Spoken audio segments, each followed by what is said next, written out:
Question number 2 हमें differentiate करना है इसे, जो कि काफ़ी इंपॉर्टेंट है। ठीक है, तो कैसे करेंगे इसे हम? एक काम करो, पहले इसे कुछ मान लो, इसको लेट कर लेते हैं, y कर लेते हैं। ठीक है, on taking log both side, हमें लॉग ही लेना पड़ेगा क्योंकि इसके बिना सॉल्व नहीं होने वाला जल्दी। ये हो जाएगा लेकिन काफ़ी लंबा हो जाएगा। फिर on taking log both side लिख दो यहाँ पे, on taking log both side. तो हमें क्या मिलेगा? Log y is equal to log जो भी है ये लिख दो पूरा। एक काम करता हूँ, यहाँ पे अंडर रूट है ना, तो जो भी अंदर है उसकी पावर में 1/2 लिख दूंगा। एक ही बात है ना। अंदर क्या है हमारा x-1, इंटू में x-2,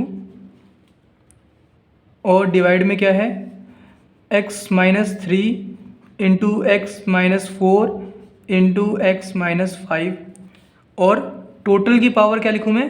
1/2, क्योंकि यहाँ पे क्या है? Under root. एक ही बात है ना। तो हमने अभी फ़िलहाल बस इतना ही किया है कि लॉग ले लिया बोथ साइड। इससे फ़ायदा क्या होगा? लॉग m की पावर n, प्रॉपर्टी देखो आप, लॉग m की पावर n हमारा इक्वल होता है n इंटू लॉग m के। जो पावर होता है उसे आगे लिख दो। पावर यहाँ पे क्या है? 1/2 है।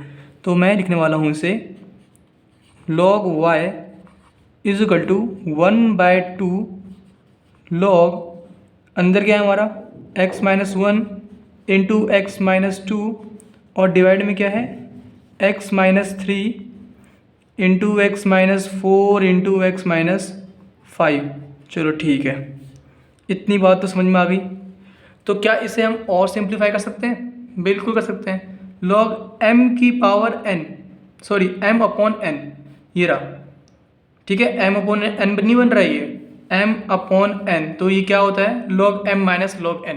जो प्रॉपर्टी यूज़ करने लायक बन रही है उसे यूज़ कर लो। हम अभी कर क्या रहे हैं? सिंप्लीफाई कर रहे हैं इसे, ताकि सॉल्व करने में हमें आसानी हो। तो 1/2 का 1/2, अब यहाँ पे क्या है? log m अपॉन n, जो कि इक्वल होता है हमारा log m minus log n। तो ये हमारा इक्वल होगा log m, हमारा पूरा ऊपर वाला है, जो कि है x-1 इंटू x-2। ठीक है, माइनस, तो माइनस लिख दिया।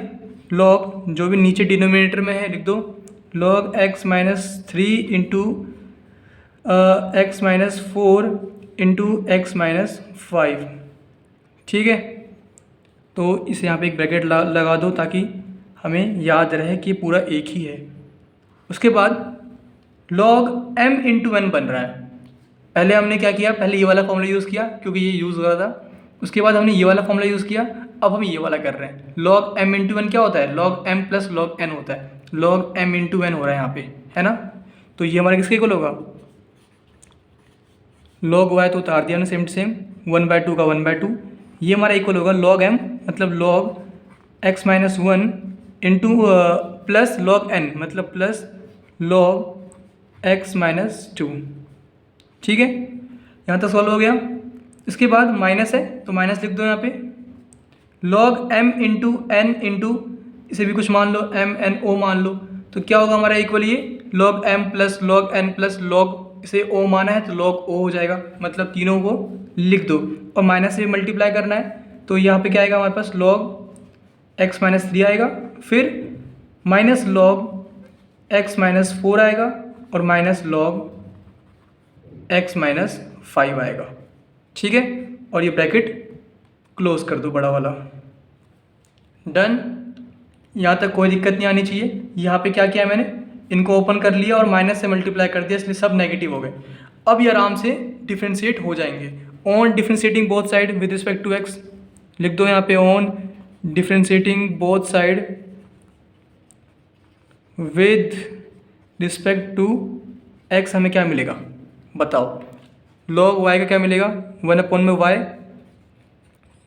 ठीक है, y का करो तो dy अपॉन में dx मिल जाएगा, इक्वल टू में 1/2 का 1/2। यहाँ पे देखो log को करो तो हमें क्या मिलेगा? 1/में x-1, फिर x-1 करो डिफ्रेंशिएट तो इंटू में 1 मिलेगा। लिखो या मत लिखो एक ही बात है, प्लस का प्लस, यहाँ पे भी यही आएगा log x-2, फिर x-2 करो डिफ्रेंशिएट तो 1 मिलेगा, तो इंटू 1, फिर माइनस तो माइनस, log x-3 करो तो 1/में x-3 मिल गया, फिर यहाँ पे माइनस log x माइनस 4 करो तो 1/x माइनस 4 मिल गया, फिर माइनस तो माइनस लिख दिया, और log x माइनस 5 करो तो 1/x माइनस 5 मिलेगा।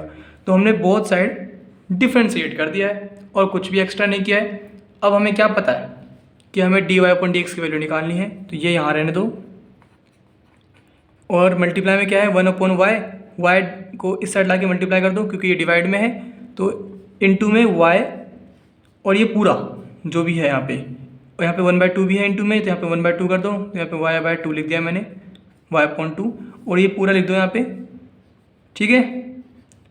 और y की वैल्यू क्या है वो पुट करनी होगी आपको। y क्या है हमारा, y हमारा ये है ना, तो ये भी यहाँ पे पुट कर दो y की वैल्यू यहाँ पे, और इनटू में ये तो पूरा है ही, यहाँ पे उतार दो सेम टू सेम, ये हमारा आंसर कंप्लीट हो गया। ठीक है, तो याद कर रखना है आपको, ये याद रखना है। डन।